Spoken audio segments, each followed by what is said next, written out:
Пакуты мы панеслі дастатковыя, каб горда падняць галаву і сказаць, што мы не горшыя за іншых. Ёсць адказнасць перад тымі, хто быў, і есть адказнасць перад тымі, хто будзе. Дух часто бывае важнейшы за тое, што ў тебе на обед ёсць. За 2 дня нация не делается. Это процесс пошука. Соблазняют тем, что они белорусы. Вот там рождается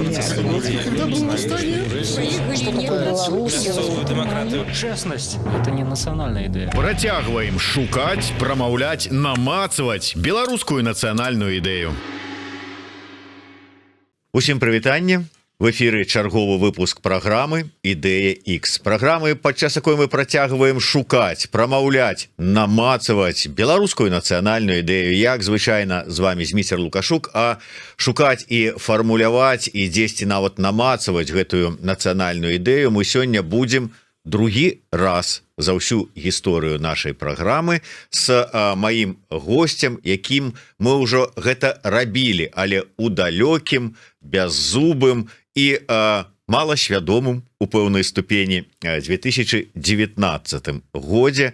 Таму, калі ласка, заснавальнік і кіраўнік Беларуска вольнага універсітэта, пакуль яшчэ пазаштатны дарадца Святланы Ціхановскай у пытаннях еўрапейскага выбару Беларусі, ну і экс-кандыдат у прэзідэнты Александр Міленкевич. Добрый день, спадар Александр. Добрый день, дзякуй за запрашэнне.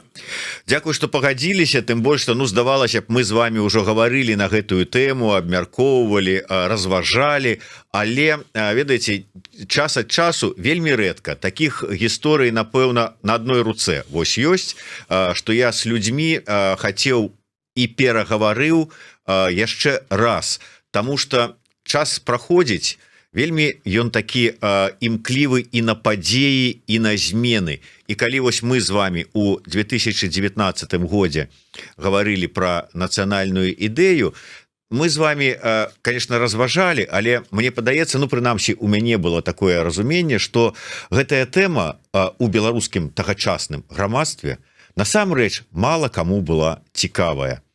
Ці змянілася што-небудзь, на ваш погляд, з таго часу вось у менавіта цікаўнасці беларускага грамадства да тэмы нацыянальнай ідэнтычнасці, самасвядомасці і гэтак далей? Я думаю, што актуальнасць тэмы можа змяняцца.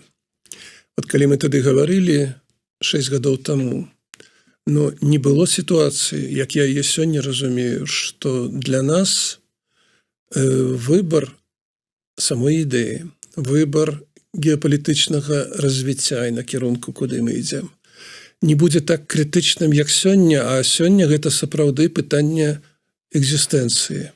Будзем, не будзем, вот застанемся, не застанемся. Тады так не было. Тады мы разумелі, што паступова, эволюцыйна мы павінны ўсвядоміць, што мы беларусы. Чаму мы беларусы? Што ў нас добрае, што ў нас кепскае.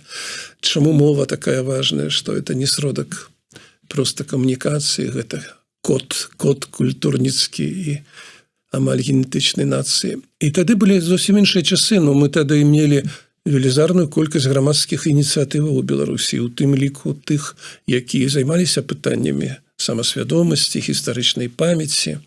Это ўсё было, і партыі гэтым займаліся, бо выбараў рэальных не было. Многія партыі дзейнічаюць і правільна робяць як НДА, як грамадскія аб'яднанні з такімі мэтамі, асабліва там, скажем, гістарычны такі БНФ. А зараз просто, ну, свет стаў для нас і для Беларусі зусім іншы. Он абвостраны. І мы ставім сабе пытанне, а што мы мусім рабіць дзеля таго, каб самазахавацца, як народ, як дзяржава, бо пад пагрозаю. І як это рабіць, якімі сіламі? Ці гэта магчыма зараз, ці трэба адкласці, калі ўжо выйграем там тыя выбары? Конечно, дзяржава значна больш можа. І вот гэтыя пытанні так абвастрыліся. І я думаю, што нават сярод дэмакратаў беларускіх ёсць такі раскол. Некаторыя думаюць, што это зараз не трэба, бо калі мы пачынаем казаць пра беларускую ідэю, а тыя, што не гавораць па-беларуску, яшчэ, можа, этнічныя не беларусы, а габрэі ці палякі, так, а можа, яны нас не прымуць.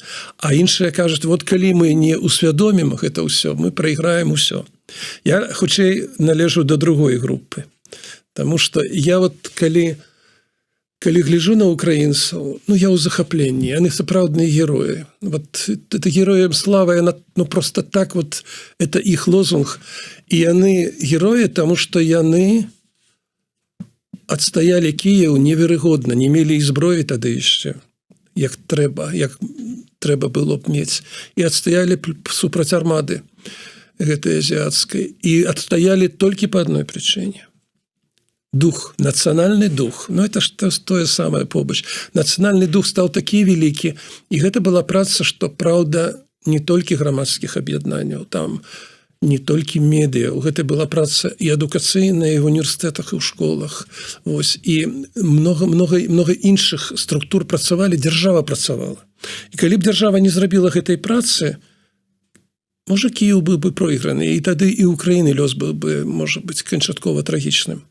І я на этом прыкладзе хочу сказаць, што у нас, дай Боже, чтоб не была звязана з вайной вот наша адбудова нацыянальная, незалежнасці дзяржавы, свядомасці, але ўсё можа быць, і это таксама будзе вырашальным такім. Потым я, вот, калі вы мяне запрасілі, я падумаў, што ну вот мы кажам, нацыянальная ідэя, гэта вельмі важна, ну, мне не трэба пераконваць, і многіх беларусаў не трэба. А ці ёсць нацыянальная ідэя ў фінаў, там, у французаў, у палякаў нават, якія адстаялі сваю незалежнасць, вярнулі сябе дзяржаву, дзякуючы нацыянальнай ідэі і духу нацыянальнаму. Зараз многія скардзяцца палякі, прафесара кажуць, што нецікава гісторыя, некаторыя кажуць, трэба бізнесам займацца, а это не назад, а наперад, трэба мыслі свае скіроўваць, думкі. І вот на прыкладзе Фінляндыі, вот мне цікавы гэты прыклад, вот глядзіце, адна з самых адсталых там частак расійскай імперіі, якая зараз у марах Пуціна павінна адрадзіцца, вось і Фінляндія таксама належала да расійскай імперіі, добра знаем. І вот яны эту ідэю выношвалі праз сваіх лідараў адраджэння, калі атрымалі там у часы кастрычніцкіх пераваротаў незалежнасць. І фіны дамагліся так многага, і жыцця дэмакратычнага, і адной з найлепшых у свеце адукацый, і прамысловасць, і навука, тэхніка, вось, незалежнасць, прыгожая краіна. І здавалася б, што ну ўжо ўсё дасягнулі, і ім зараз не трэба думаць пра нацыянальную ідэю, но яны і так адбыўшаяся нацыя. Яны дзяржава, якая паспяховая прыкладам іншым, для тых жа эстонцаў была прыкладам. А зараз расійская агрэсія, і фінам зноў вельмі патрэбна нацыянальная ідэя. І яны гэта разумеюць, таму што самасвядомасць, вот эта гістарычная, нацыянальная самасвядомасць, моўная, культурніцкая, традыцыйная, і яна кансалідуе нацыю. Кансалідуе нацыю у моманты выпрабаванняў, пагрозаў і так далей. І таму гэтая ідэя можа быць не так актуальнай, але жыць павінна заўсёды. Калі мы не адчуваем, што мы адна сям'я, што ў нас адна зямля, што ў нас агульная гісторыя, мы, перш за ўсё, канешне, палітычная нацыя, і розныя этнасы могуць чуць сябе і беларусамі таксама, і такое, это нормально для Европы. А беларусы асабліва несуць адказнасць. Я вот думаю, што зараз якраз такі момант настаў, што тады мы так трошки расслаблена гаварылі, ну як перспектыўна, вот будзем дзесяцігоддзямі, это хутка не можна. Я сам казаў, што, знаеце, вот беларусізацыю, якой я займаўся ў Гродна, я даволі актыўна быў тады віцэ-мэрам Гродна 6 гадоў. І вялікія поспехі і ў універсітэце, і ў школах, і ў садках. І я добра разумею, што дзяржава павінна гэта зрабіць. Грамадскія арганізацыі дапамагаюць, а все ж таки дзяржава. А зараз дзяржава у нас няма ў нашых руках, і дзяржава, наадварот, пускае расійскую анексію, якая ліквідуе нацыянальную ідэю, нацыянальную памяць гістарычную. І вось мы у такой сітуацыі вельмі трывожнай, і слова важнае, вельмі адказнай. Вот мы все несем адказнасць. Нават тыя, што кажуць, ой, не час на мову. Канешне, зараз прымушаць кагосьці гаварыць па-беларуску не трэба. Але пераканаць, што это суперважны фактор, ну, адзін з самых важных. Не будзе мовы, не будзе нацыі. У нашым выпадку это просто вот азбука такая, вот, ну, 100%. І што эту мову трэба берагчы як святыню і так далей, і што гэта зусім не сродак. камунікацыі, як большасці людзей у ліберальных дэмакратыях, здаецца. Бо ў французаў яна не пад пагрозай, у фінаў уже не пад пагрозай, а яны пазбавіліся шведскай мовы, па вёсках ездзілі, збіралі свой слоўнік фінскі і адрадзілі. Габрэё прыклад, увогуле з іврітам вядомы. Я вот это все думаю і лічу, што это таксама пытанне асветы. Мы самі себе павінны выхоўваць на каштоўнасцях, якія вечныя. Мы пра іх забываем тады, калі ім нішто не пагражае. І вот як ёсць пагроза, а мы пад пагрозай вельмі сур'ёзнай.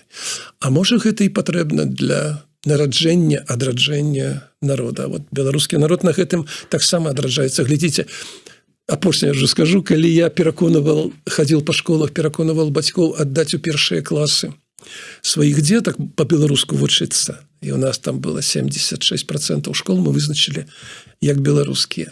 А нема ніводнага класа. А павінна быць праз 2 гады вот эти 76% першы, другі.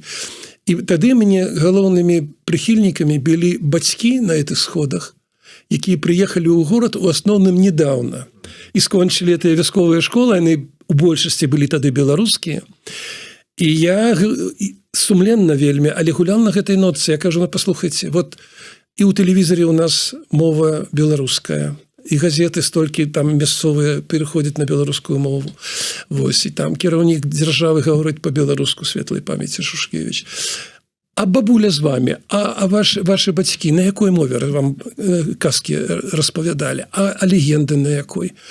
І гэты сентимент так лёгка абуджаўся, і вот тое пакаленне, якое прыйшло недавно з вёскі, не з колхоза. Колхоз псаваў людзей. Я кажу пра вёску традыцыйную, цудоўную. І вось яны былі прыхільнікамі. А зараз мы ў іншай эпосе, і галоўнымі прыхільнікамі адраджэння з'яўляецца моладзь сёння. Я так ганаруся, што моладзь неабыякавая ў сваёй большасці. Нават тыя, што не засвоілі беларускую мову. Засвояць з часам. Вось. Яны ведаюць, што гэта трэба. Это ўжо адукаванае і еўрапеізаванае падарожжамі сваімі, інтэрнэтам новае грамадства. Можа, задоўга гаварю, но як бы это преамбула, мне вельмі хацелася сказаць, што гэта вечная тэма, вечная каштоўнасць, але часамі яна адыходзіць на другі план, а потым, як небяспека, вяртаецца. Але вы вось так добра сказалі і з такой надзеяй, верай у і моладзь, і увогуле у беларускае грамадства. І ведаеце, я б з вами пагадзіўся, калі б мы з вами гаварылі, там скажем, у канцы 20-го года, там скажем, у верасні, кастрычніку, у лістападзе, калі праходзілі дваровыя сустрэчы, калі беларусы, звычайныя беларусы у спальных раёнах, вось супрацоўнікі, я не ведаю, заводаў, там фабрык, там ці яшчэ там простыя беларусы з такім захапленнем адкрывалі для сябе усё сваё беларускае. Яны слухали беларускіх музыкаў і такія: вау, Вольскі, Тры чарапахі. Ну, Тры чарапахі, якія Вольскі ўжо 25 гадоў грае, але вот яны для сябе адкрылі. А гісторыкі, якая, оказывается, гісторыя ў нас. Мы ж, оказывается, не толькі ў лапцях, там недзе там па лесе валакаліся, мы ж падоршай во гэтым во яшчэ і настучаць маглі. Літаратура, купалаўцы, ўсё гэта, філосафы. Мацкевич, философия по-белорусски. Ничего не понятно, но очень интересно. Лупи, Мацкевич. И такое захопление у всех, кто не приходил ко мне на программы в той час. И они казали: громадство змянілася незваротна. Пасту ў тюбик назад не запхнешь. Але пасля 20-го года быў 21, 23, 25 рэпрэсіі не толькі за палітыку, не толькі за лайкі, але і за нацыянальную нейкую адметнасць ці праяву нацыянальных вот этих вот годнасцяў. І што мы бачым? Що ж таки, зваротна ці незваротна? І наколькі беларусы, якія стагоддзямі ці тысячагоддзямі вучыліся выжываць, зараз дзеля гэтага выжывання гэтак жа лёгка забудуць усё то сваё, што яны з такім захапленнем адкрылі ў 20-м годзе.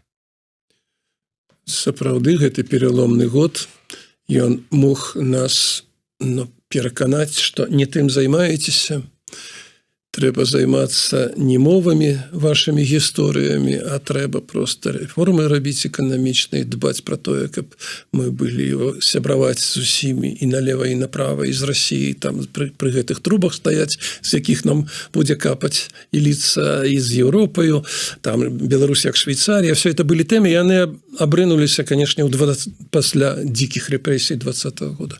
Але я скажу, што удар па нацыянальнай ідэі был каласальны, яшчэ маладое пакаленне гэта не ведае, але трэба памятаць пра гэта. Вот калі гэтая хваля беларусізацыі на пачатку 90-х, на пачатку нашай незалежнасці вельмі сур'ёзна пайшла па розных гарадах, но найбольшыя поспехі былі ў Гародні і Маладзечна, дзе был, як вядома, Карпенка, такі, вядомы дэмакрат. Ну і ў Менску было не кепска, на ўсходзе трохі горш, але ўсё роўна адраджэнне ішло. Мой сын малодшы мой сын вучыў, малодшы, старэйшы сын, вучыўся па-беларуску, а потым з вялікімі цяжкасцямі прыйшлося кідаць беларускую мову. І фізіку цяжка было зразумець, потому что она пачала быць по-руску. Хотя терминология, конечно, латинская, там много у фізіцы таксама. Але я хочу сказать, что улада так жорстка ламала гэтую беларускасць, і заўсёды пытанне, а навошта? Можа, ім бы можна было выкарыстаць вот эту вот кансалідацыю, паказаць, што мы падтрымліваем. Трохі ў часы Макея гэта было, але збольшага ламалася і нішчылася. Я знаю, што ў тыя часы, вот таксама для нас урок, гэта ўсё нішчылася, таму што як толькі чалавек ходил у белорусскую школу, а у нас у Гародні яшчэ і у польскую школу, национальную школу, ці габрэйская недельная. Вот человек не хоче ў Советский Союз. Человек не хоче ў казарму, і Лукашенко гэта адчувал. Человек со свядомасцю, а перш за ўсё гэта мова. Ну, конечно, і гісторыя, і культура, і літаратура. Вось, і человек пасля гэтага зусім не хоча ісці строем у светлую будучыню, якую ўлада не ведае, што гэта такое. І вот тады надлом был вельмі вялікі, многія бацькі, якіх, я кажу, так лёгка было пераканаць, і яны падтрымлівалі гэтую ідэю, таму што мы не горшыя за літоўцаў, палякаў, і мы павінны. І раптам яны мяне сустракаюцца, горад такі, што многія адзін другого ведаюць. Мне казалі, ну што твоя беларускасць? Ты нас пераканал, дзеці пайшлі. А в універсітэце зноў адкацілася і ўсё па-руску. А дзеці ўжо не так разумеюць, ім цяжка. Як нам калісьці, калі мы прыехалі ў горад, цяжка было в універсітэце вучыцца, бо мы беларускую школу скончылі. Это ваши эксперименты. Конечно, балюча было это слухаць. І гэта не лепшы прыклад, але зноў жа я знаю, нават сярод тых, што так папракалі мяне, ну як бы там аднаго з лідараў гэтай беларусізацыі, яны разумелі, што гэта барацьба надоўга, што яна адразу не будзе. А зараз я думаю, што узровень адукацыі значна вышэйшы. Я кажу такую пра адукацыю гуманітарную, перш за ўсё людзей, што людзі намного лепш разумеюць значэнне этого адраджэння, што у нас зараз, тым больш, у сённяшняй сітуацыі, пры сённяшняй вайне Пуціна ва Ўкраіне, дзе он спрабуе ліквідаваць украінцаў як нацыю і украінскую дзяржаву, таму што она украінская. І тыя, што згодныя рускімі быць або з'едуць за мяжу, вот за мяжу хай з'язджаюць, або будуць рускімі, і другого не будзе. Тое самае ў Беларусі спрабуе зрабіць Пуцін. Лукашенко дазваляе па той прычыне, што, вот я кажу, нацыянальна арыентаваныя і свядомыя людзі ніяк не хочуць у дыктатуру.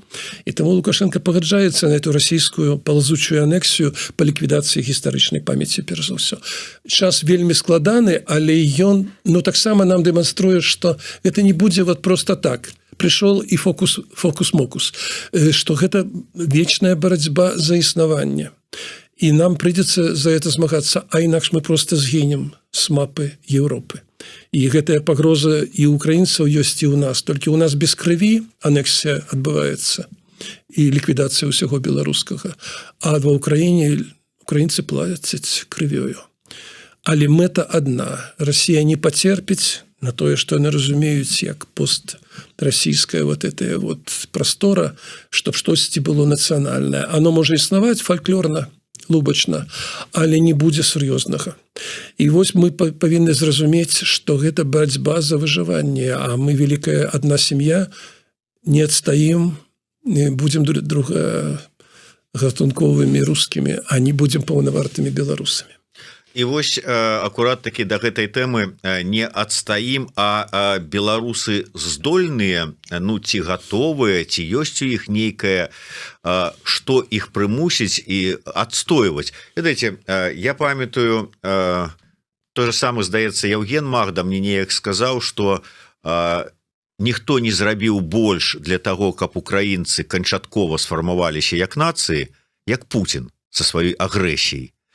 І зараз крывёю, але украінцы адстойваюць сваё права на нацыянальную годнасць, на сваё бачанне нацыянальнай будучыні, нацыянальнай ідэі.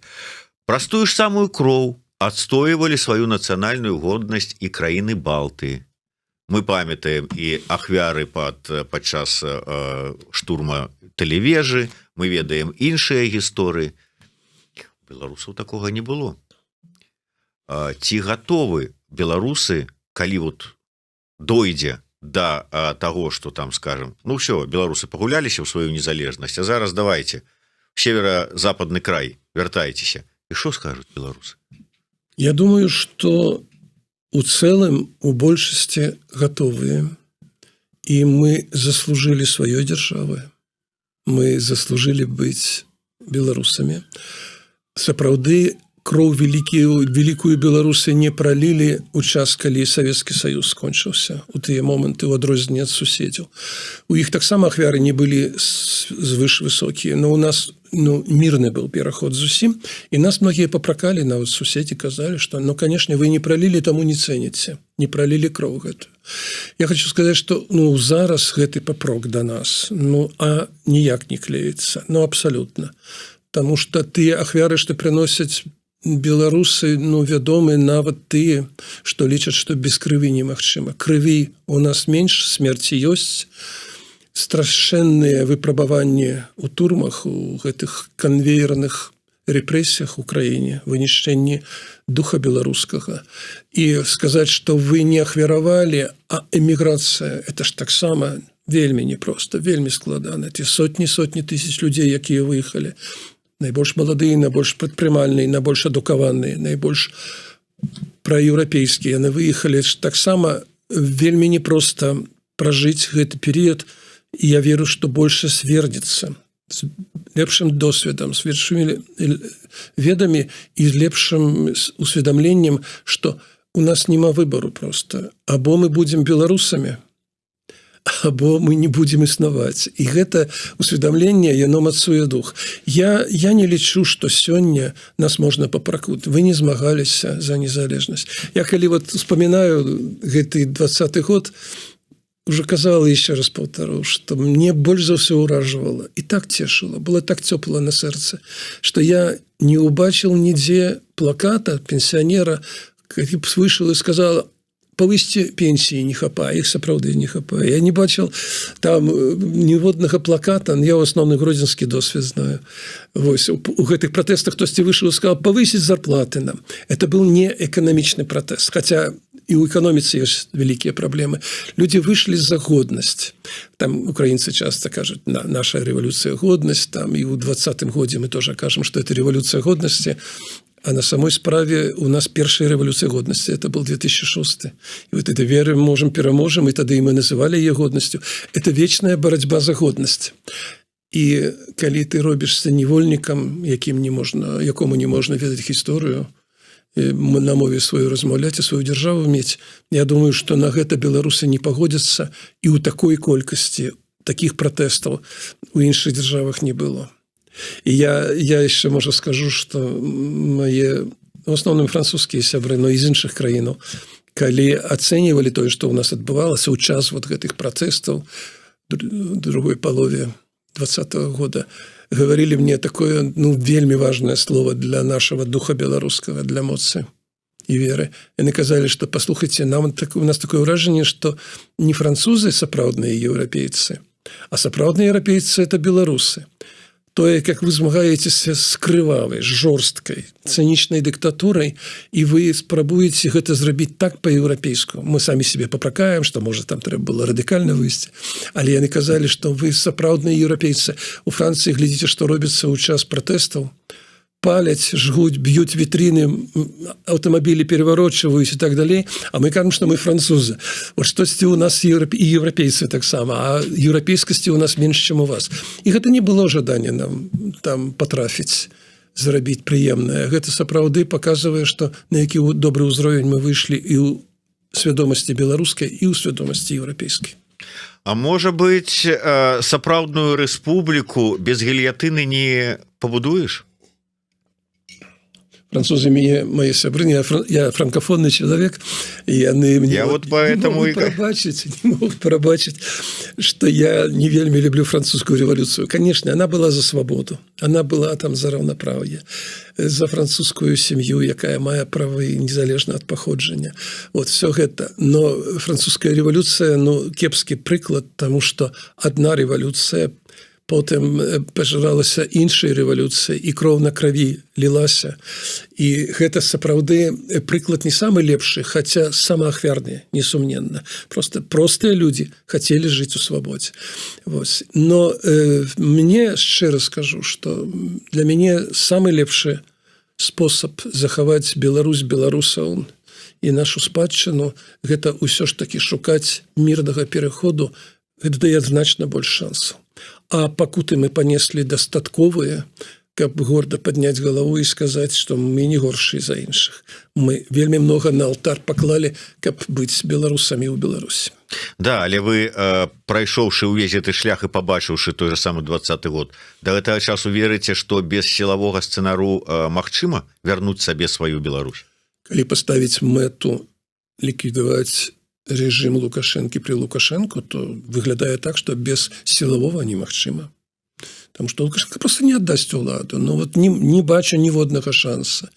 Вось, он будзе бояться, ён любіць уладу, все это мы знаем, это не новое. Вось, тому я не верю, что гэта магчыма при ім, але я думаю, что реальные наши шансы з'явятся, это невядома калі. Але можа і вельмі хутка, можа пазней. Вось з'явіцца тады, калі пачнуцца перамены лідараў двух краінаў. У Кремлі расійскага дыктатара. Я его называю вельмі проста і прашу не баяцца гэтых словаў. Гэта Гітлер 21-го стагоддзя. Гэта тыповы па ўсіх прызнаках, са ўсімі выцікаючымі. І Лукашенко, які яшчэ не стварыў цалкам таталітарную дзяржаву, як Гітлер або Путін, бо нам не хватае ідэалогіі, дарэчы. От па ўсіх прызнаках, што такое таталітарнае, у нас усё ёсць. Усё з крывёю, з рэпрэсіямі, з прыніжэннямі, з крадзежом маёмасці дзяржаўнай. Всё ёсць, але не хапае ідэалогіі. Я думаю, што Лукашенко не пабудуе. Путін пабудаваў, вядома, на расійскім этим нацызме, на расійскім. Гэта раз, на другое ён пабудаваў, значит, на гэтай маніі великасці і пабудаваў на ксенофобіі. Беларусі гэта не прышчэпіцца. Беларусы не будуць ксенофобамі. Беларусы не будуць імперыялістамі. Это таксама у нас такі ген сидзіць класны. Телевизора, два телевизора, российский и белорусский, одно и то же нам за войну, за там супраць нацистов украинцев кажуть, там супраць что-то такое, про велич наших этих кіраўнікоў, яких никто не выбирал уже. Но в России это выбирали, правда.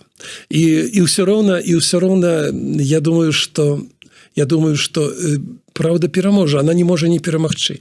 Потому что белорусы, вот с моего досведу, беларусы чаму так глыталі вот лёгка тады пасля Савецкага Саюза, калі все было знішчана, там дэнацыяналізацыя ў Беларусі асабліва.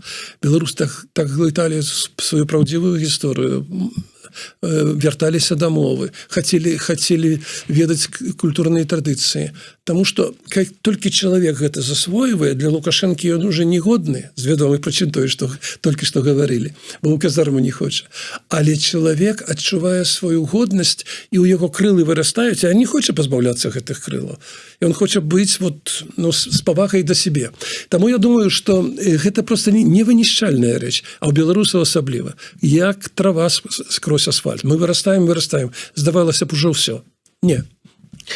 Але спадар Александр, патлумачце мне тады, вот вы так с таким аптымізмам гаворыце про свядомасць нацыянальную у беларусаў, а у беларусаў же ж вот з тых часоў з конца 80-х там ці пачатку 90-х гадоў до гэтага часу у падсвядомасці ёсць жах жыве, жах, што прыйдзе страшны пазняк і прымусіць гаварыць по-беларуску, а не дай бог ты адмовішся, чемодан, вакзал, Россия. Вот прапаганда пачала гэта тады прасоўваць, а беларусы до гэтага часу баяцца, што іх прымусяць гаварыць по-беларуску. Часткова падтрымаю беларусаў. Хаця там лозунги про чемодан не было, нават у самых таких жорсткіх нацыяналістаў гэта не гучала. Але чаму я падтрымаю беларусаў? Таму што вяртанне самасвядомасці, культуры, традыцыі, мовы – это пытанне супердэлікатнае. Вот як мы казалі там вот з вами на недаўняй размовы нашай про сённяшні стан беларускай супольнасці і казалі, што трэба вучыцца культуры адносінаў, там палітычнай культуры. Так і тут. Вот эта нацыянальная культура не можа вяртацца гвалтам. Не можа быць прыніжэння. Это вельмі тонкая справа. Лепш трошачки пазней вернуць тое, што нам у нацыянальнай ідэі такое важнае, але не пакінуць шанец і веру тых людзей, што можа ўжо ніколі не вывучыць беларускую мову. Нам дастаткова, каб яны глытанулі трошки гістарычнай праўды, бо яна у нас гісторыя гераічная, великая. Не кожная краіна мае такую гісторыю. Вось. Але просто нельга сказаць, што вам не будзе месца. А такія фразы былі, я сам іх чуў. Вот этыя часы нашего адраджэння пасля паўстання незалежнай Беларусі некаторыя дазвалялі сабе сказаць. Дазвалялі сказаць, што, знаете, вот вы прыходзьце ў нашыя рухі тады, калі вы уже дасягнеце вот этого нацыянальной свядомасці, калі пачнеце по-беларуску гаварыць, калі будете про гісторыю штосьці, а зараз вы нам не патрэбны. Гэта таксама пашкодзіла нацыянальнаму беларускаму руху на пачатку незалежнасці Беларусі. Такіх людзей было мало. Але яны былі і сярод лідараў БНФ, напрыклад. І гэта наша вялікая памылка, мы павінны на ёй навучыцца, што толькі по-добраму, толькі перакананнем большасці у тым, што гэта важная справа, нават калі яны самі не пойдуць гэтым шляхам, але каб яны не былі супраць. Вот это вельмі важна, бо вяртанне нацыянальнай ідэі, нацыянальных каштоўнасцяў все роўна будзе рабіць меншасць. Меншасць такая апантаная, меншасць ідэйная, вось, але яна мусіць быць прывабнай. Яна мусіць быць сама дэмакратычнай па натуры сваёй. І разумець, вот это таксама важна, што людзі могуць быць розных поглядаў, розных гісторый, але ўсе павінны захапіцца тым, што мы будзем незалежнымі і збудуем свой дом. Вот прынцып дома вельмі важны. А уже што ў гэтым доме будзе дамінаваць? Конечно, беларуская культура, але не забывацца зноў жа аб іншых культурах, якія для нас важныя. Іх трэба таксама адраджаць. Это паказчык дэмакратычнасці і еўрапейскасці будзе. Вось у меня тут у руках наша першая кніга, тая кніга, у якую ўвайшлі размовы там 18, 19 і пачатку 20-го года. І тут ёсць, безумоўна, наша з вами першая гутарка, вось он Александр Міленкевич, але тут жа ж ёсць у нас і яшчэ одна гутарка, яшчэ з адным чалавекам, Зміцер Дашкевич. І вось і ў гэтай гутарцы, і ў іншых нашых з ім размовах Зміцер не адзін раз казаў, што прычына таго, што мы зараз знаходзімся і як нацыя у такім вось стане, які ёсць, і як дзяржава, і як супольнасць, таму што ў свой час мы не правялі працэсы дэкамунізацыі, што мы не асэнсавалі гэты трагічны досвед, праз які прайшла наш народ, наш этнас, наша нацыя. Па-першае, я ведаю, што пра дэкамунізацыю, пра тое, што мы гэта не прайшлі, пра важнасць гэтага вы таксама гаворыце і падзяляеце, але не падаецца вам, што мы вот у дадатак да гэтага, ці як кажа Святлана Алексеевич, так і не давыціснулі з сябе чырвонага чалавека, у нас яшчэ зараз давядзецца рабіць дэлукашызацыю, можа быць нават нейкую дэрасіізацыю, і яшчэ халера ведае чаго, і ці справімся мы, і ці сапраўды гэта трэба будзе нам рабіць.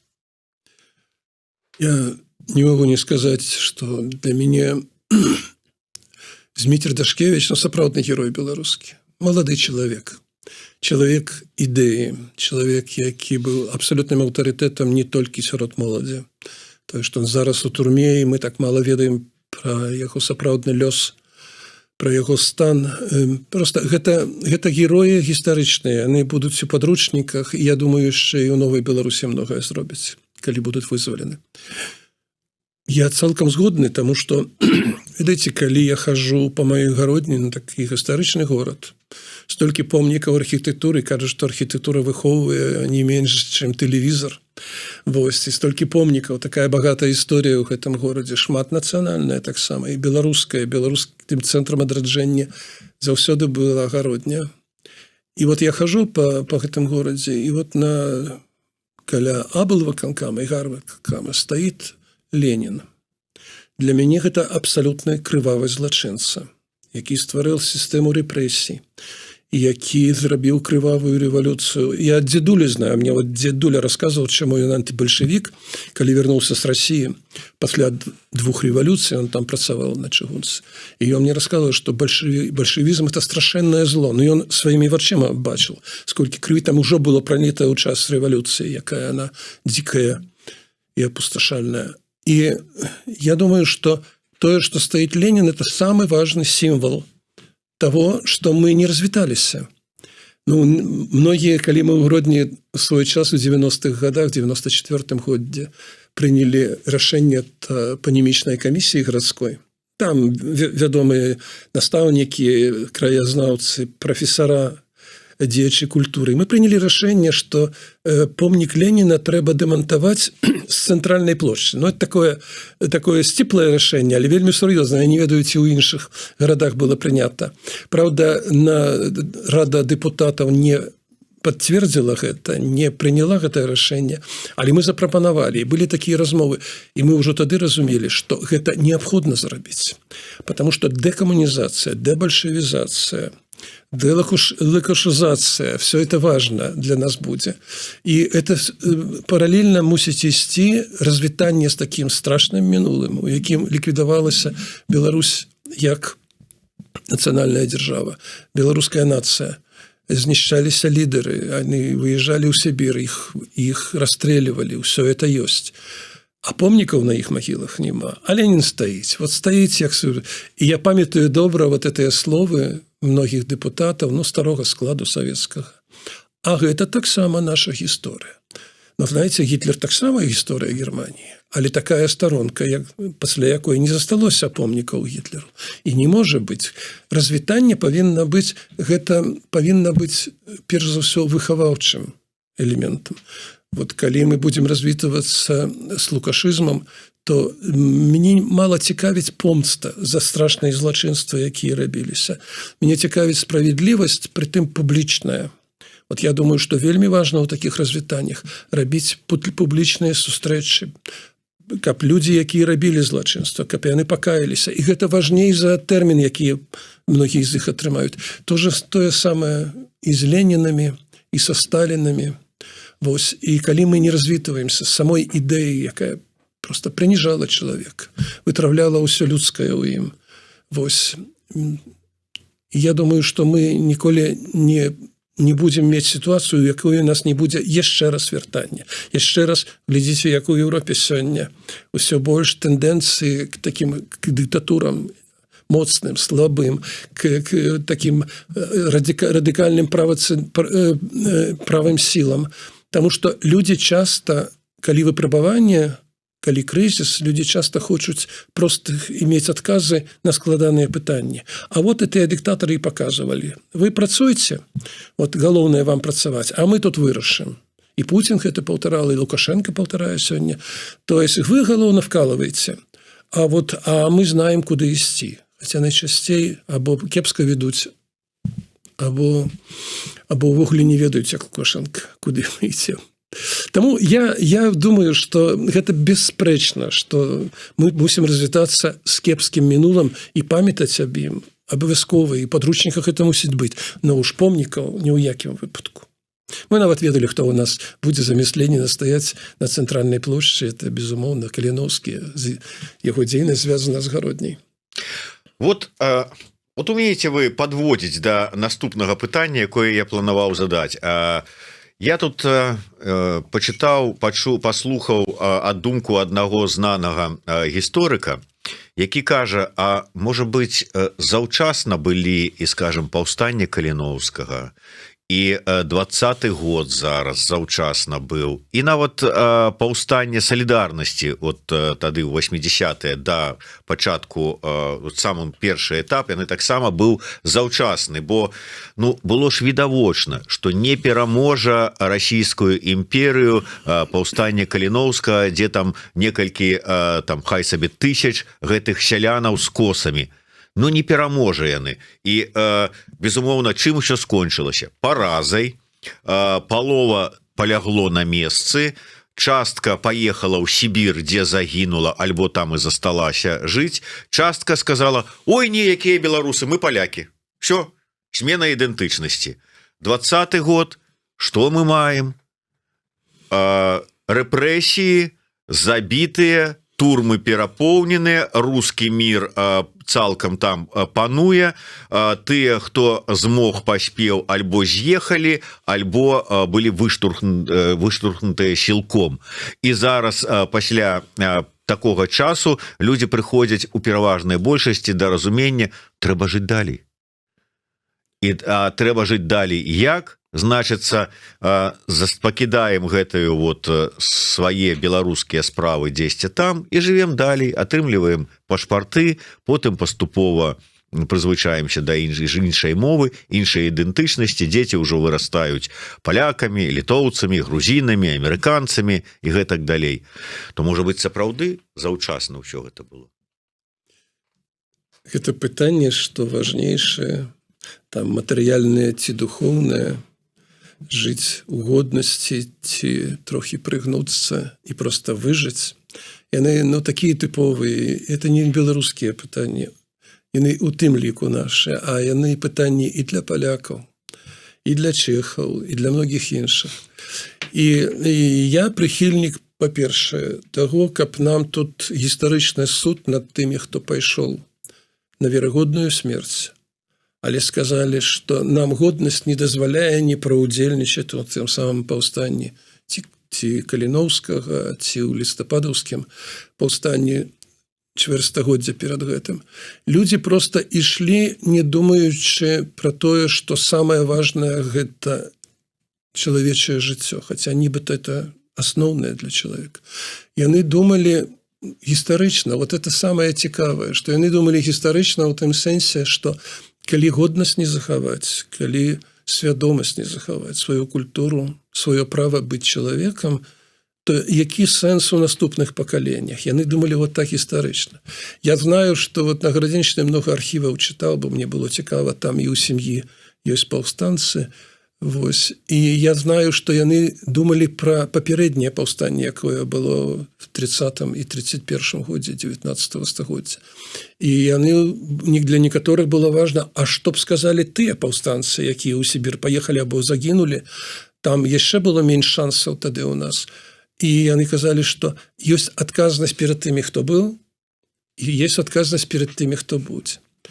І у палякаў я паўтараю, там часта польскі досвед, я яго, па-першае, лепш знаю, я польскі тэлевізор гляджу 61-го года, калі яшчэ быў у школе.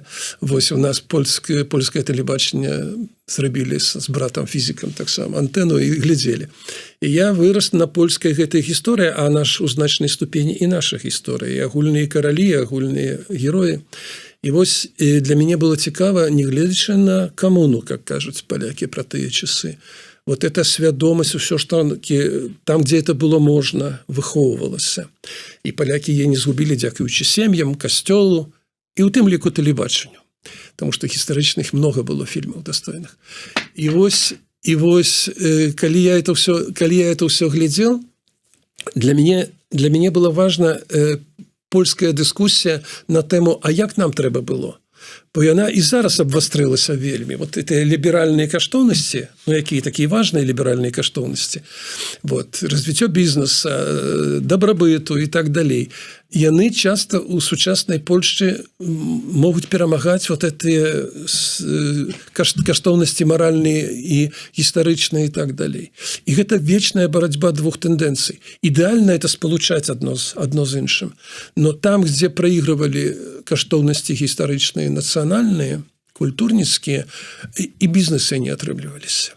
І вось сёння это есть дыскусія, вот зараз недавно таксама, ну, такія цудоўныя дыскусіі, глыбокія вельмі, пра варшаўскае паўстанне. Калі там, ну, магчыма, 150 000 чалавек загінула у барацьбе з нацыстамі гітлераўскімі, якія акупавалі Варшаву, а паўстанне пайшло, не ўсе могуць ведаць. Яно пачалося з той прычыны, што стаялі ўжо Красная армія, і калі б Красная армія адразу прыйшла, ясна ж, паставіла б красную ўладу. Палякі катэгарычныя антыкамуністы, антыбальшавікі. І яны паднялі паўстанне, каб усталяваць сваю ўладу, польскую нацыянальную, а прыйдуць чырвоныя, вызваляць, дзякуй, сумесна змагаліся з гітлераўцамі, але ўлада наша. І яны не змаглі это зрабіць. І вот ідзе дыскусія, столькі моладзі. Лепшая моладзь загінула ў гэтым паўстанні. Цэлае пакаленне, наколькі это был удар па Польшчы, па яе развіццю, па яе будучыні. Ну, мне здаецца, што ў палякаў все ж такі ў гэтай дыскусіі перамагае думка таго, што варта было дзеля духа, бо дух часто бывае важнейшы за тое, што ў тебе на абед ёсць. І гэты дух, вот у паляка ўжо ёсць дух, ну, свядомасць ёсць, веды гістарычныя. Калі палякі это згубілі ў 19 стагоддзі, такая пагроза была пасля падзелу ў Рэчы Паспалітай, яны б ніколі не адрадзілі сваю дзяржаву. І размаўлялі бы па-руску, як большасць беларусаў, па тых жа прычынах размаўляю і так далей. А тое, што вы кажаце, што ну, калі б мы ў то паўстанне не ўвайшлі, а это было сур'ёзнае паўстанне на Беларусі, ну, ў гістарычнай Літве. Вось. Я думаю, што і сёння у многім наш дух быў бы слабейшы, а не увогуле, ці мы падраджалі беларускасць. Мы б, хутчэй за ўсё, частка спаланізавалася б, а частка зрусіфікавалася б. І беларускасць... Гэта зараз нема гэтага? Оно ёсць, но глядзіце, я кажу уже другі раз, як трава праз асфальт прарастае. Ну, нібы ўжо ўсе па-руску размаўляюць, а з якой асалодай людзі вяртаюцца да сваіх каранёў. І гэта не было знішчана до конца. І яно паўстае, вот, пастаянна вырастае, і гэта мудрасць великая такая народная. Людзі нават до конца не усведамляючы, як это важна, чтоб як народ захавацца, а это наша великая сям'я, правда? Вось, як это важна, без гэтага, ну, мы ніхто. Мы просто знікаем. Колькі нацыяў, ну, народаў, лепш сказаць, знікла ў гэты час у Еўропе, тут у нас, у соседу. Прусы зніклі, ятвягі, баявыя народы, там это балтскія ў асноўным, а іншых, ну, маса прыкладаў ёсць. І зараз многія народы знікаюць сёння. І беларусы пагражае гэта ж. Но я веру, што мы ўжо не прададзім радзіму яшчэ раз і зможам адстаяць. І пра гэта мы з вами размаўляем. Бо нема большай асалоды, чым працягваць гераічныя традыцыі мінулага, будаваць будучыню і вот это захаваць эту гістарычную памяць пра іх, пра нас і пра другіх, і толькі тады народ, ну, годны сваёй дзяржавы, сваёй будучыні. А інакш мы знікаем. Мы ж не хочам, каб наша сям'я асабістая знікла, правда? Будзем за сваю сям'ю змагацца. А тут великая сям'я, тая, што столькі пакутаў і столькі ахвяраў зрабіла, она мусіць выжыць. І я вот, калі гляджу на новое пакаленне, я не баюся за беларускую мову. Я вот думал, что не будет того поколения, что з вёскі выйшло, нам будзе цяжэй. Не. Этыя маладыя яшчэ лепш адстаяць. Яны будуць больш упэўнена змагацца. Там тыя ностальгічна змагаліся. А для нового пакалення, я думаю, што мова, культура, гісторыя – гэта шлях у будучыню. Вот трошки іншая арыентацыя. Конечно, веданне той гісторыі важна, но это для будучыні, а яны разумеюць, што без гэтага немагчыма. Так, якая будучыня, не, ну в сэнсе зразумела, якая будучыня, а прычым тут зараз у нашым свеце он табе глобалізацыя, он табе трансатлантычныя карпорацыі, вон уже экспедыцыю на Марс гатуюць, а мы тут кажам, што нам тут трэба займацца адраджэннем усіх гэтых нацыянальных каштоўнасцяў і такія перад сабой гэтыя прыгожыя, нацыянальныя, але камяні такія: мова, культура, гісторыя, традыцыя, і такія там касмічныя караблі і карпорацыі, а мы такія з-за іх. А мы тут вот сядзім на сваёй беларускай задніцы, і зато у нас все по-беларуску. А я на сваім прыкладзе скажу. Я поступил у аспирантуру, докторантуру по-европейски вельмі давно. Это был 69-й год. Еще такие дремучий Советский Союз, советизация, зникали, уже в Гродні зникла апошняя беларуская школа, подручники з советской гісторыі. Но у меня у хаце было трохи інакш. Бацька і мама працавалі перед войной, была библиотека с правдивой гісторыяй, но мне пашчасціла. И я поехал в аспирантуру. И памятаю Академия наук, 69-й год. И я зрабіў першую навуковую працу, и ее трэба надрукаваць. И мой шеф, светлой памяти Андрей Михайлович Самсон, он с Давыдгородка походил. Самсон, ну такое, потому что такие моцные был, род таких моцных людей был. И он мне кажа: ты ведаешь, Александр, трэба надрукаваць эту працу, физика, лазерная физика, квантовая электроніка, трэба надрукаваць по-беларуску. Нідзе няма беларускай мовы. Ну, Академии наук, там культуры и все такое. Я кажу: а чему? Ну, вот ешь никто не прочитает. Кто трэба прочитает, там мы перекладем, аннотацию зробим предстойную, все, там математика социальная разберутся, потому что теоретичная физика. Вось. И я нават засмутился спочатку, хотя сведомый был там из семьи еще. Але зараз для меня я ганаруся, что першая навуковая праца у зусім вот этим вот антыбеларускім Советскім Союзе, где все вынішчалася. Мэта накіравана. Я эту працу зрабіў по-беларуску. Вось. І гэта был у гэтай же Академіі навук, вот у інстытуце фізікі, якім я працаваў, масса фізікаў при лидерстве Юрия Хадыкі. Но вядомы человек, один из основальников БНФ, один из кіраўнікоў першых. Юрий Хадыка, Михай Ткачёў и Зенон Пазняк. 3 было лидеров БНФ. И вот этот Юрий Хадыка организовал поездки по всей Беларуси по старых храмах, якія полузачиненные, полуразваленные, по старых костелах, церквах, шукали мастацтва старадаўнее. Зрабілі, зараз існуе у Академіі навук музей старобеларускай культуры. И шукали старые книги, привозили. И я хочу сказать, что, вот глядите, Советский Союз, это ніяк не падтрымлівалася, але настрой на тое, что гэта нам давало такую великую асалоду, вот это подорожжа, пошуки нашей истории, бо мы в подручниках не читаем, а оказывается, она есть. У мастацкім музеі там едуць по Тамбовам, Саратовым, кажуць: вот у вас тут трохи калісьці там вот русских там мастакоў ёсць абразы, а эти абразы вот там часткова звязаны з Беларусей, бо калісьці эти мастакі там на Літве дзесьці працавалі. Дайте нам, бо у нас нічога нема. А тут вот эти физики в основном, ну не только физики, але перш за ўсё было. Физики раптам вот шукали гэтую нацыянальную ідэю канкрэтнай працы ў ратаванні і ў фармаванні сваёй свядомасці. Это ж дзеля себе самих рабілася. І я хочу сказать, что гэта нельга забіць. Гэта можна знішчыць разам з людьми, вот, а забіць сам гэты дух немагчыма, таму што ёсць гісторыя. Ёсць той же Каліноўскі, ад якога мы пачалі. Калі б Каліноўскі не завяртаўся на беларускай мове, то у мяне мае сваякі на пачатку 20-го стагоддзя не называли бы себе беларусамі, а яны перестали называть себе поляками, хотя ходили ў касцёлы. А на пачатку 20-го стагоддзя уже пісаліся беларусамі. І гэта все наступствы паўстання Каліноўскага, вот тых першых друкаў. Я не ведаю, ці яны до конца разумелі, что это, можа, ад бацькоў адчулі, што яны беларусы, а можа, і ад памяці о паўстанні. Вот калі няма гэтага ланцужка, можа знікнуць і не аднавіцца. Вот я думаю, что таму эти паўстанні адыгрываюць велізарную ролю, хаця ахвяры страшныя. Але наколькі ўсё ж таки у беларускім грамадстве разуменне гэтага ланцужка ёсць, наколькі яны зачэплівае гэты ланцужок.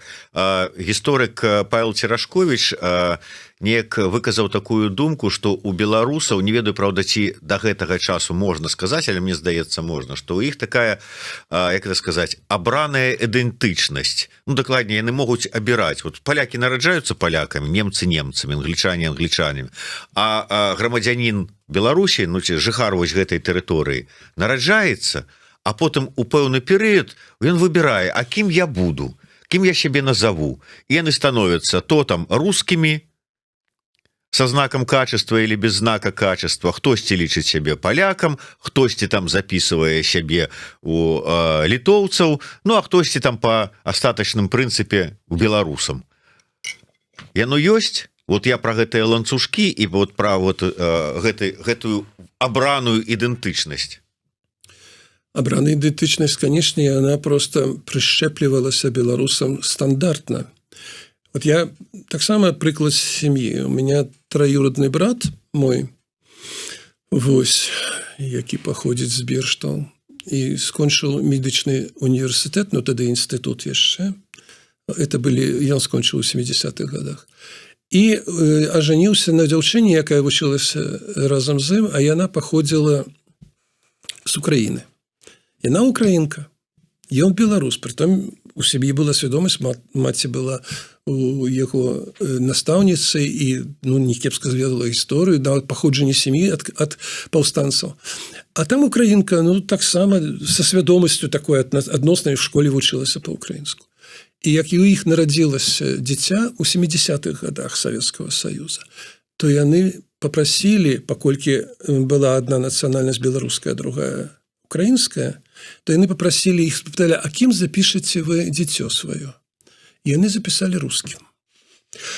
И, знаете, это такой сигнал, ведь яны зрабілі гэта не тому, что яны не адчували себя. Яны докладно мне сказали, як я запытался у его этого троюродного брата, я говорю, як же так? Ну, я знаю, что ты ж разумеешь, что мы белорусы, все это.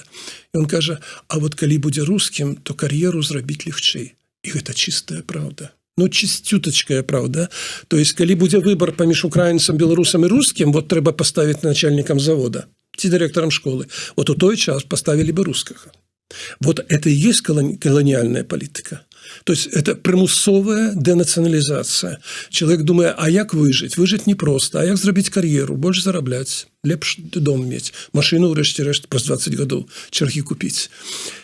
Я думаю, что мы просто повинны усведомить, что якая машина працавала супраць того, каб мы были белорусами. Но просто стагоддзя. Ну, этой агрессии российской почались у 15 стагоддзі.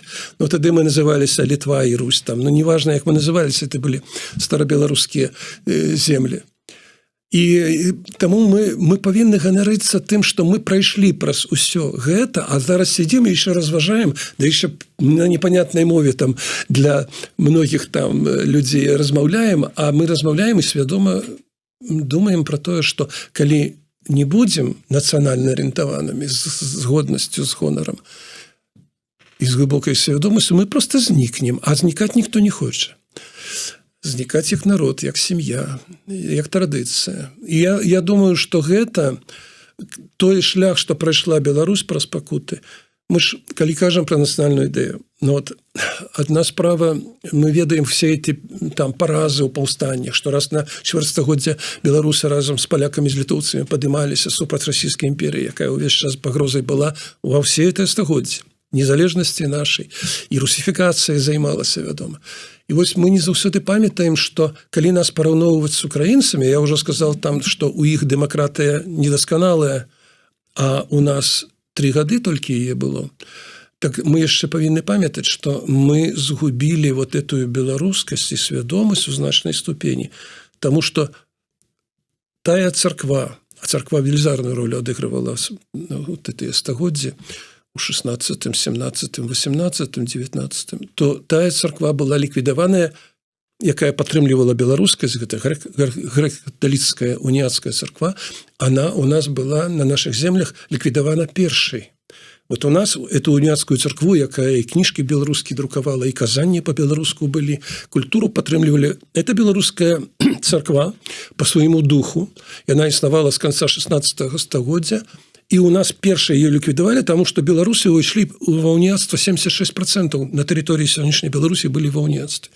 Ну, таму што она беларускі дух падтрымлівала. І нас ліквідавалі эту царкву пасля лістападаўскага паўстання 1830-1831.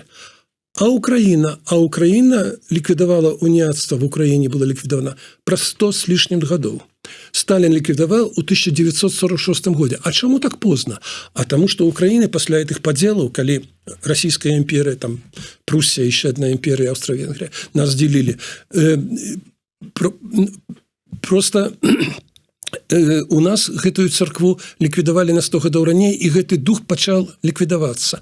А в Украине у кожны з нас, нават той, што не разумее сучаснай гісторыі, скажа, што все ж таки галоўная ідэя нацыянальная украінская ішла з заходняй Украіны. Не таму, што украінцы лепшыя, мы горшыя. Мы ўсе ў аднолькавай сітуацыі змагаемся з несправядлівасцю і з імперыяй.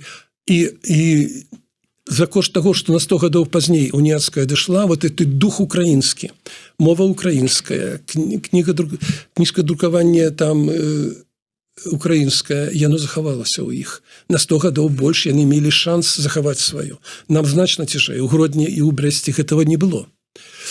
І вот, калі мы это ўсё будзем памятаць, мне здаецца, мы толькі значна ўмацуем свой дух. Вот калі вот так было, і мы былі ў горшых умовах, а зараз усё роўна імкнемся, ну, чтоб быць чалавекам. Быть, ну, как людзьмі звацца, но так же у нас у нашай класіцы ёсць. На жаль, трэба завяршаць нашу размову, хаця здавалася б, гаварыў з вами, але тым не менш, ваша першая тая нацыянальная ідэя узору 19-го года гучала так, фактычна, ну, хаця тут я тут больш скараціў, таму што тут ёсць іншая ваша фраза.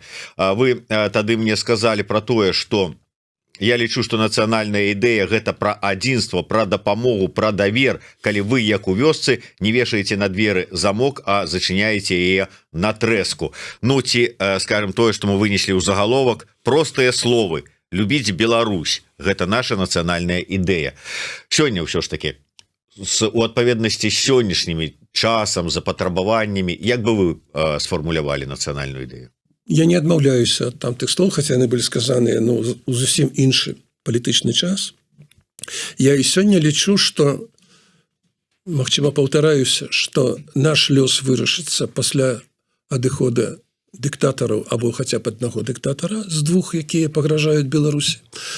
І гэта перамога, яна будзе залежаць ад таго, наколькі мы на той момант будзем самасвядомы. Некаторыя кажуць: ох, большасць ніколі ў нас не будзе, і ўжо адрадзіць у сапраўдных маштабах немагчыма беларускасць. Но скажыце, а какая могла быць большасць у нас, калі Савецкі Саюз пайшоў у іншы свет? Знік Савецкі Саюз. Якая свядомасць, як я рассказываю, так, при такім ціску і таких рэпрэсіях? Не, это все вырастае вот як грыбы, як тая трава сквозь асфальт. Таму мы зараз павінны рабіць тымі, што свядомыя, тымі, што разумныя. Больш за ўсё мацаваць нашыя веды, у тым ліку нацыянальны дух, у тым ліку нацыянальную гісторыю ведаць. Не было ж такого часу, калі Савецкі Саюз рунуў, не было такога часу, чтоб у нас было тэлебачанне. Мы ўсё это самадрукамі рабілі. Кніжкі пачалі выпускаць, і кароткі час, потым іх пачалі уже не дазваляць. А зараз інтэрнет. Паслухайце, ну нават людзі, якія сядзяць у Беларусі, нібыта это 2 тэлевізора, пра якія мы казалі, там нішчаць это ўсё. Усё роўна інтэрнет ратуе, і я знаю, таму што кантактую з многімі людзьмі, якія там зараз. Яны глядзяць это ўсё, то, што ёсць в інтэрнэце, цудоўныя сюжэты на YouTube. Я сам гляжу, я історыю добра ведаю, мне все роўна цікава. Мне цікава інтэрпрэтацыя, эмоцыі. І все это ёсць, і оно мацуе дух, не гледзячы на межы, рэпрэсіі, прыніжэнні. Вось. Нелёгка нам дастаецца, але тое, што вы казалі, мы можем ганарыцца тым, што не гледзячы ні на што, гэтых людзей дастаткова многа, каб пераканаць большасць, што гэта слушная дарога. Ну што ж, вось нацыянальны дух, гісторыя, вось гэтыя словы, вось гэтыя накірункі у гэтым па меркаванню Александра Міленкевіча сёння на дадзены момант і ёсць наша нацыянальная ідэя. Дзякуй вялікі, спадар Александр. Па-першае, хочу прэзентаваць вам ад нашай рэдакцыі і ад нашай праграмы вось гэтую цішотачку з гэтым нашым слоганам. Яшчэ мяне прасілі вам перадаць вось гэты кубачак с надпісам «Загляне сонца» и у нашего конца. Абсолютно. Это принцип белорусского национального духа. Ну и безумоўна, я хочу вам другі раз, але падарыць яшчэ раз кніжку гэтую про нашу нацыянальную ідэю, наша бачанне у 19 годзе, потому что тая кніга першая, я ведаю, что засталася у Беларусі, але і тут трэба, каб была. Таму гэта... Дзякуй вялікі. Александру Міленкевічу, кніга з інтэрв'ю Александра Міленкевіча. Дзякуй вялікі вам і Еўрарадыё за гэтую тэму. Тэма суперважная. Суперважная, тому что нібы не палітыка, нібыта там это не грамадскае жыццё, нібы не эканоміка рэформы, а это тое, што і маладое пакаленне, калі прачытае, узмацніць свой дух беларускі, а это суперважна. Дзякуй вялікі яшчэ раз. Нацыянальны беларускі дух і гісторыя. Вось такая нацыянальная ідэя ад Александра Міленкевіча. Дзякуй вялікі яшчэ раз, да сустрэчы усім. Жыве Беларусь. Жыве вечна.